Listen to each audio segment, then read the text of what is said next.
করছি রবি বৈঠকের পক্ষ থেকে অনুষ্ঠান সাহিত্য পার্বণ, সহযোগিতায় ভাষা ও ভবিষ্যৎ।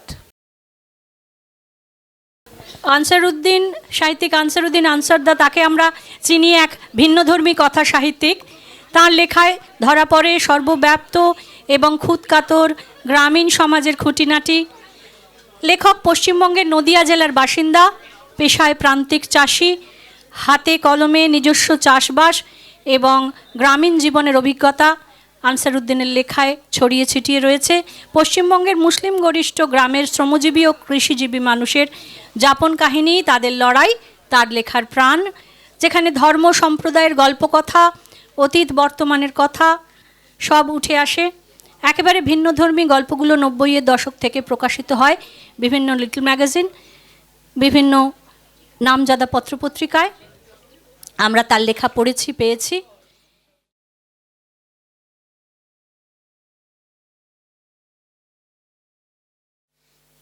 নমস্কার, সরাসরি গল্পে যাই। গল্পের নাম সজল ধারা। আমাদের এদিককার জলে খুব আয়রন। আয়রন মানে যে লোহা, তা গাঁয়ের অধিকাংশ লোক জানে না। জলে লোহা, সে আবার কি? লোহার পাইপ বসিয়ে মাটির তলা থেকে জল তোলা হয়। সেই জল আমরা খাই, কাপড় কাচি, গরু মোষের পাতনায় ঢেলে দিই, অজু করি, হাত পা ধুই। কারো দাঁত কপাটি লাগলে মাথায় ঢালি, দাঁতে ঢালি না। সত্যি এটাই যে জল না হলে আমাদের চলে না। জলের আরেক নাম জীবন। এই কথাটা সেই কবে থেকে শুনে আসছে। খুব কম জল ব্যবহার করে বেশি উপকার পাওয়া যায় জলপট্টি বা পানিপট্টিতে। জ্বরের সময় সামান্য এক টুকরো ন্যাকড়া ভিজিয়ে কপালে রাখলে যে কি আরাম। যখন জ্বরে মানুষ কাইল হয়ে পড়ে, সেই অবস্থায় সামান্য আরামও অনেকখানি। যেহেতু আমরা এ বাংলার মুসলমান, সে কারণে জলপট্টি না বলে পানিপট্টি বলি। মুখে যাই বলি না কেন, আসলে সেই একই সুখময় অনুভূতি। কিন্তু সমস্যা হলো জলের মধ্যে দ্রবীভূত আয়রন নিয়ে। বাড়ির মেয়ে ছেলেরাও বলছে কলের পানিতে এত আয়রন যে কাছাকাছি করতে করতে জামা কাপড় হলদে হয়ে যাচ্ছে, হাতে পায়ের নখগুলো হলদে পড়া। কলসিতে 10-20 মিনিট রাখলে তলায় সাদা রঙের গাছ জমছে, পেটে খেলে কী যে হবে তা নিয়ে মানুষের বড় ভাবনা। এই তো কবছর আগে আমাদের পাড়ার মজনু মল্লিকের মেয়েকে দেখতে এসেছিল দহকোলা থেকে একটা মোটর বাইকের ছেলের বোনায় আর বাবা এসেছিল। ছেলের বাবা আবার সেকেলে মানুষ, চাষবাস বোঝে, হাট থেকে বেচে বেচে চাষের বলদ কেনার অভিজ্ঞতা আছে। বাড়ির বউ আর হাটের গরু পই পই করে দেখে নিতে হয়। গরু অবলা কথা বলতে পারে না। নাম, বাবার নাম, গায়ের নাম, মালিকের নাম এসব জিজ্ঞেস করা অবান্তর। মালিকের কাছ থেকে কেনে গরুর দালাল, এদের কথায় বিশ্বাস করা মুশকিল। অতএব দেখে শুনে কেন, হাঁটিয়ে কেন, পিঠে থাবা মেরে দেখো, কাঁধে লাঙল টানা ঘাঁটা আছে কিনা দেখতে হয়। বয়স কত তা দাঁত দেখলে বোঝা যায়। হাটের গরুকে দাঁত দেখি বলে তো নিজে থেকে দাঁত দেখাই না, মাথা বগলের মধ্যে চেপে ধরে মাড়ি উদম করে দেখে নিতে হয়। এ বড় কসরতের কাজ। মজনু মল্লিকের মেয়েকে দহকোলার ছেলের বাবা পছন্দ হয়েছিল না, হাটের গরুর মতো পিঠে থাবা মেরে দেখতে হয়নি। কিন্তু গরু কেনা স্বভাব যাবে কোথায়? শেষমেশ বলে উঠল, মা তোমার দাঁত দেখাও দেখেন। এরকম কথা বললে কোনো বিবাহযোগ্য মেয়ে লোককুটুমের সামনে দাঁত দেখাইতে পারে? কেবল একটু মুচকি হেসেছিল। ওই সামান্য হাসিতেই ব্যাপারটা তেলে গুঁড়ে হয়ে গেল। ছেলের বাবার পছন্দের মেয়ে হঠাৎ অপছন্দ হয়ে গেল। মেয়ে দাঁত হলদে পড়া। আই বুড়ো মেয়ের দাঁত দিয়ে পাড়া ঝলকাবে তা না। মজনু মল্লিকের মেয়েকে পছন্দ হয়েছিল ছেলেরও। দেখার সময় চোখে মুখে হাসি হাসি ভাব ফুটে উঠেছিল। এখন সেসব হাসি হাসি ভাব মিলিয়ে গেল। দুঃখ হলো তার, রাগ হলো বাবার ওপর। এই জন্য হাটের গরু কেনার লোককে মেয়ে দেখাইতে আনতে নেই। আর একবার বিবেচনা করে দেখার কথা বলতেই ছেলের বাবা বলল, দাঁতে আয়রন। আগে যখন মানুষ কুয়ো দ্বারা জল খেয়েছে তখন আয়রন কথাটা কেউ কোনো দিন উচ্চারণ করেনি। কদিন পরে হয়তো আর্সেনিকের কথা উঠবে। আমাদের নদিয়া মুর্শিদাবাদের মাটিতে আর্সেনিকের প্রভাব খুব বেশি। এতে নাকি শরীরের ওপর মারাত্মক প্রভাব পড়ে, গা হাত পা চুলকায়, সারা গায়ে ছোপ ছোপ দাগ দেখা যায়। ডাক্তারবাবুকে এসব দাগ দেখাইতে দেখাইতে নিচের কাপড় ক্রমশ ওপরের দিকে উঠে যায় মানুষের, মেয়ে মানুষের। চারিদিকে আর্সেনিকের গল্প শুনতে শুনতে আমাদেরও কেমন ভয় ভয় হয়, কী হবে ছেলে মেয়ে নিয়ে। সামান্য দাঁতে আয়রন ধরায় ছেলের বাবা হড়পে গেল, এরপর যদি গালে মুখে আর্সেনিকের কালো কালো দাগ ফুটে ওঠে। হাসপাতাল থেকে ডাক্তারবাবুরা এসে বলেছেন জল ফুটিয়ে খাও। আমাদের পাড়ার নিচারণ বা ফুটন্ত জল খেয়ে বিপত্তি বাড়ালো। পরে অবশ্য ওই ডাক্তারই বলল ফোটানো জল ঠান্ডা করে খাও। হাসপাতালের বাবুরা এক মুখে কত রকম যে কথা বলে। ঠান্ডা করে যখন খাবো তখন অনর্থক কাঠখড় পুড়িয়ে ফুটানোর কি দরকার। আগে কত কুয়োর জল খেয়েছি, পুকুর পুষ্করণীর জল আঁচড়া ভরে খেয়েছি, কই তখন তো আয়রন আর্সেনিকের গল্প শোনেনি। আহা কি মিষ্টি ছিল সেই জল, জান জুড়োই প্রাণ জুড়োই। পানীয় জল নিয়ে যখন এরকম দুশ্চিন্তার মধ্যে দিন কাটছে, তখন হঠাৎ করে সজল ধারা প্রকল্প চালু হলো। পথের ধারে মাটি খুঁড়ে পাইপ বসলো বটে, আসল কল বসানোর জন্য জায়গা খুঁজে পাওয়া মুশকিল। কোথায় বসানো যায় করে পাড়ায় কদিন ধরে গোলযোগ হলো। দফায় দফায় মিটিং বসলো, এমন জায়গায় বসবে যাতে পাড়ার সবাই ঘোড়া বালতি বোঝাই করে পানি নিতে পারে। পানি যেমন নেবে তেমনি বাড়তি পানি কোথায় যাবে সেটাও তো ভাবতে হবে। সেই হিসাবে পূবপাড়ার কালো কাশিমের বাড়ির সামনের জায়গাটা সকলের পছন্দের। সবাই ভেবেছিল কালো কাশিম আপত্তি করবে, কারণ পানি খাবে পাড়ার লোক, সে কেন একা জায়গা দেবে। তবু দিল, কারণ বউয়ের কোমরে ব্যথা। ভিনপাড়া থেকে ঘোড়া ভর্তি পানি আনতে মাজা পিঠ শুলিয়ে যায়। পাশেই আছে ছোট্ট ডোবা, অনেকটা গরুর চোখের মতো। ডোবা ছোট বড় যাই হোক, পথ কাদা হবে না, কারো বউ আচার খেয়ে বেইজ্জতি হবে না। অতএব কল বসবে কালো কাশিমের বাড়ির সামনে, আতা গাছের তলায়। পাকা আতা মাথায় খসে পড়লে মরণের কোনো ভয় নেই, যে ভয় থাকে তাল গাছে। সে কারণে সুবুদ্ধের বাড়ির সামনে থেকে এত দূর অবধি কল টেনে আনা হলো। কল বসবে পানীয় জলের, টাইমে টাইমে পানি আসবে। সে কারণে কলের নাম টাইম কল। হ্যান্ডেল চাপতে হবে না, বিশুদ্ধ পানি। খেলে গ্যাস আমাশা দূর হবে, ছোটদের কৃমি অজীর্ণ হবে না, মেয়েদের সাদা স্রাব হবে না। তাই নাকি? কালো কেশমের বাড়ির পাঁজরে দিনু দফাদারের বাড়ি। সেখান থেকে স্পষ্ট দেখা যাচ্ছে টাইম কলের মিস্ত্রি পথ খোঁড়াখুঁড়ি করে পাইপ বসাচ্ছে। এতে বড় আশা জাগছে দিনু দফাদারের বউয়ের। টাইম কলের পানি খাবে বলে বুকে ছাতি ফাটা তেষ্টা নিয়ে বসে আছে ঘরে। বউয়ের অবস্থা দেখে দিনু মাঝে মাঝে তাগেলা দিচ্ছে মিস্ত্রি মজুরদের। মজনু মল্লিকও কল বসানো দেখছে বটে, তবে তার মনটা বিষণ্ণতায় ভরে উঠছে। আর কদিন আগে কল বসালে মেয়ের দাঁত দিয়ে পাড়া ঝলকাত, বিয়ে হতো দকলায়। পছন্দের মেয়ে হলদে পড়া দাঁত দেখে অপছন্দ হইল লোক কুটুমের। আমাদের পাড়ার খোদ্দার চাচা পরেশগার মানুষ, দিনের মধ্যে 5 বার নামাজ পড়ে, কখনো আস্তে, কখনো জোরে, কখনো নিঃশব্দে। তখন শুধু ঠোঁট নাড়ে। যারা নামাজের এসব হাল হকিকত বোঝে না, তারা হয়তো ভাববে খোদ্দার চাচা আপন মনে কাউকে গালমন্দ করছে। আমাদের হাদিসে গালমন্দ করার কোনো সুযোগ নেই। যা হাদিসে নেই তা খোদ্দার চাচা কেন করতে যাবে? টাইম কল বসবে শুনে চাচা বেশ চলমনে হয়ে উঠল। কিন্তু যেই শুনল 3 বার সময় মেপে পানি আসবে, তখনই মনটা কুঁচকে গেল। দাড়িতে হাত পাকিয়ে বলে উঠল, আর 2 বার পানি দিলে টাইম কলের পানিতে কেমন অজু হয়ে যায়, 5 ওয়াক্ত নামাজ পড়া যায়। খোদ্দার চাচা খারাপ কিছু বলেনি, দিনের মধ্যে 5 বার নামাজ পড়, কিন্তু পানি আসবে 3 বার, আর 2 বার কীভাবে নামাজ হবে? নামাজ পড়তে গেলে অজুর পানি চাই। পানির আর একটা বড় ক্ষেত্র বড় জরুরি, তা হলে আগুন নেভানোর। কালো কাশিম একবার জিজ্ঞেস করেছিল খোদ্দার চাচাকে, চাচা ঘরে আগুন লাগলে পানি দিয়ে আগে আগুন নেভাবো না নামাজের জন্য অজু বানাবো? প্রশ্ন কানে পৌঁছানোর আগেই খোদ্দার চাচা বলে উঠল, কেন অজু বানাবো? সবার আগে ইবাদত, বুঝলি খেপা? অজুর পানিতে ঘরের আগুন নেবানোর চেয়ে দোজকের আগুন নেবানো আর জোরে। ধর্ম কথা যে যাই বলুক, তা নিয়ে তর্ক করতে নেই, করলে পাপ হয়। দোজকের আগুন চমকে ওঠে, সে কারণে সব মানুষ চুপ থাকে, চুপ হয়ে যায় কালো কাশেম। এতে খোর্দা চাচার মুখের কথা মান্যতা পেয়ে যায়। তা যাই হোক, ওসব তর্ক কথায় কাজ নেই। টাইম কল এসেছে পাড়ায়, জোর কাজ চলছে।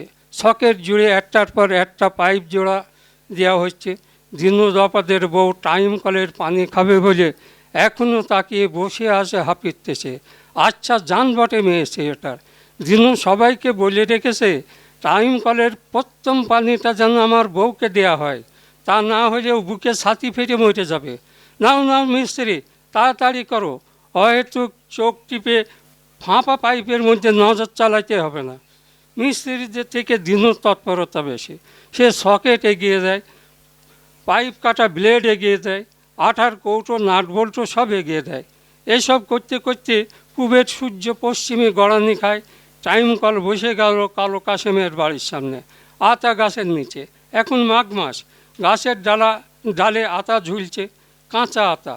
কারো মাথায় পড়বে তেমন সম্ভাবনা নেই। দিনু কাতর গলায় বলল, মিস্ত্রি কল তো বসলো, পানি বেরোচ্ছে কই? টাকমাথার একজন মিস্ত্রি বলে উঠল, তোমার কি কিছু উঠেছে? সেই সকাল থেকে পানি পানি করছো। এই যে কল বসলো, এটা কি কল জানো? উত্তরটা জানা আছে বলে টাকমাথার মিস্ত্রির কথার ঠেস তাকে বিশেষ কাবু করতে পারল না। বলল, টাইম কল তাই না?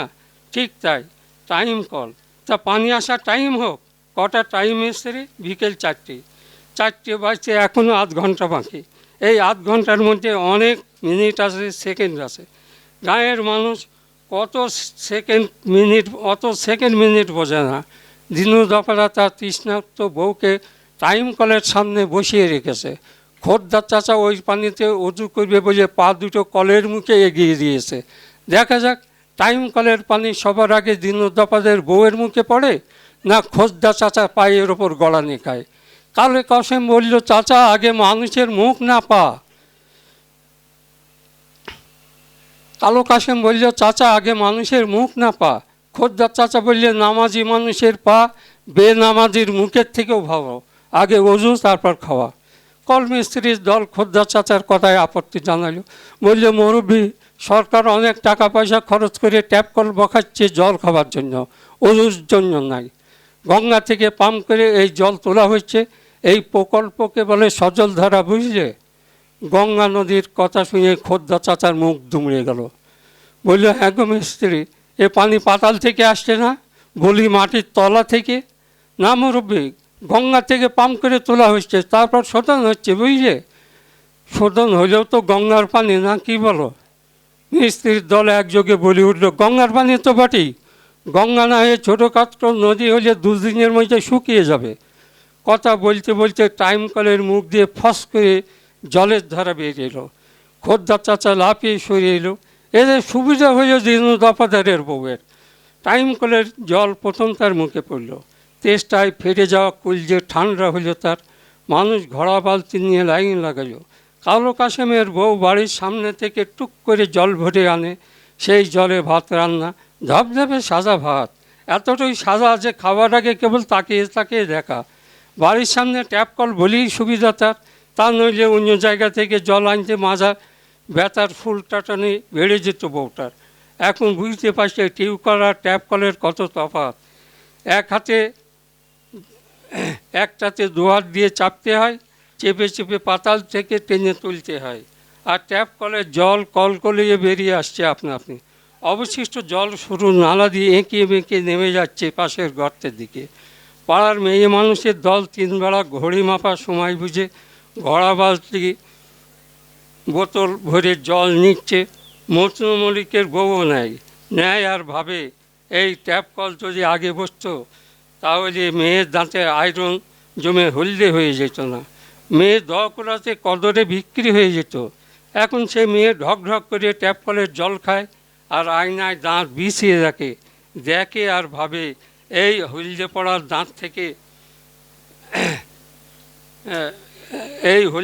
দাঁত থেকে পাড়া ঝলকাবে। সজলধারা প্রকল্পের পাড়াময় সাড়া জাগালেও খোদ্দার চাচাকে নিয়ে সমস্যা দেখা দিল। তাকে কিছুতেই বোঝানো যাচ্ছে না এই পানি পান করা কোনো দোষের নয়। যে মানুষটা এই পানীয় জলের জন্য দিনের মধ্যে 5 বার ওযুর কথা ভাবছিল, সেই মানুষটা সজলধারার জল থেকে দাঁত কপাটি মেরে বসে আছে। কারণ ওই জল আসছে গঙ্গা থেকে। গঙ্গা হিন্দুদের দেবতা, হিন্দুরা গঙ্গা পুজো করে মরা ভাষায়। সেই জল খেলে ওযু নষ্ট, ইমান নষ্ট। সরকার নাকি মুসলমানদের ইমান নষ্ট করার জন্য এমন ফাঁদ পেতেছে। 1 ফোঁটা গঙ্গা জল গলায় পড়ার সঙ্গে সঙ্গে নাকি নামাজ রোজা সব বরবাদ হয়ে যাবে, তাই নাকি? ব্যাপারটা নিয়ে পালায় গোলযোগ দেখা দিল। হতে পারে সরকারি চক্রান্ত। গাঁয়ের আর এক ইমানদার মানুষ আবদুল্লাহ ফরাজি বললে, দেশটার নাম হিন্দুস্তান, আমরা মুসলমান, ইমান বাঁচানো বড় দায়, বেরাদরমে ইসলাম। শুধু খোদ্দার চাচা বা আবদুল্লাহ ফরাজি নয়, গাঁয়ের বড় মাতবর শাহিন শাহ হাজি ঘোষণা করল, না জেনে না বুঝে সজলধারার পানি পান করা যাবে না। কালে কসম বললে, ওই পানি খেয়ে আমার গ্যাস অম্বল কেটে গিয়েছে। নিসারণ বাবা বললে, আমাশা থেকে মুক্তি পেয়েছি গো। কামাল বললে, বউয়ের সিরাপের দোষ কেটে গেল। সুবুদ্ধি বললেও ট্যাপ কলের পানি খেয়ে ভালো দাস্ত হয়, সিরাপ মানে শ্রাপ। এসব হয়ে মেয়েদের গোপন ব্যাধি। সজলধারার সাফাই দিতে গিয়ে কামালের বউয়ের গোপন জায়গার খবর দিয়ে ফেলল। এদের করে পাড়ার মেয়ে মধ্যে দল বউটাকে নিয়ে কুকুরছেঁড়া করতে লাগলো।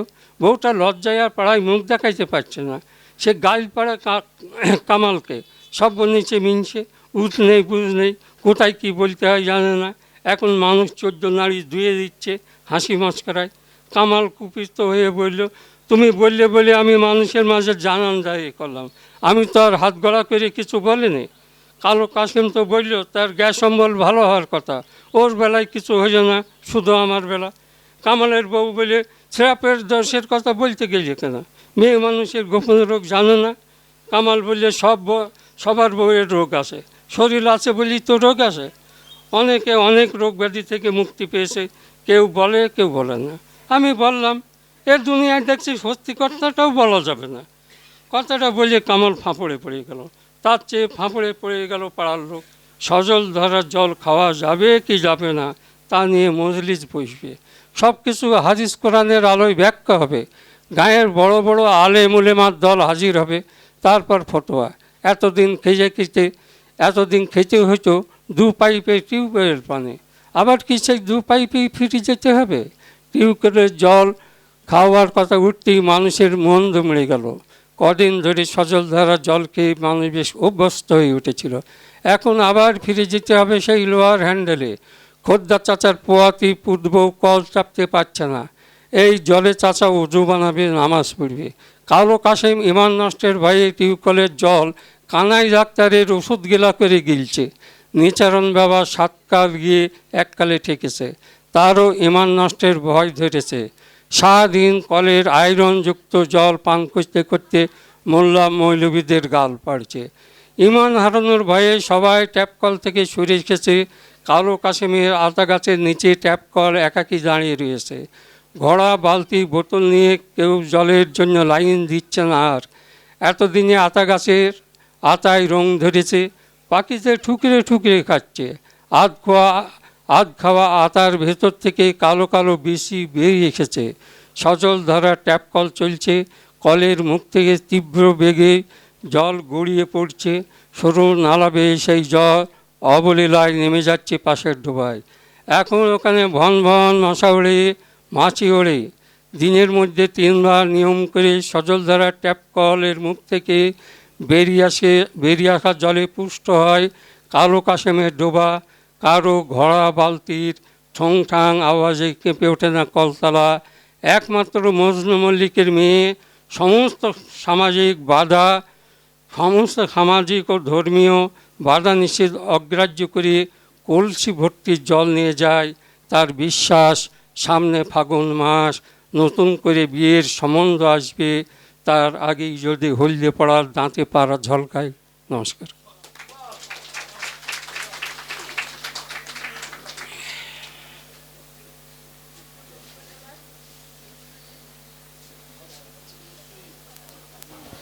ধন্যবাদ আনসার উদ্দিন দাদাকে।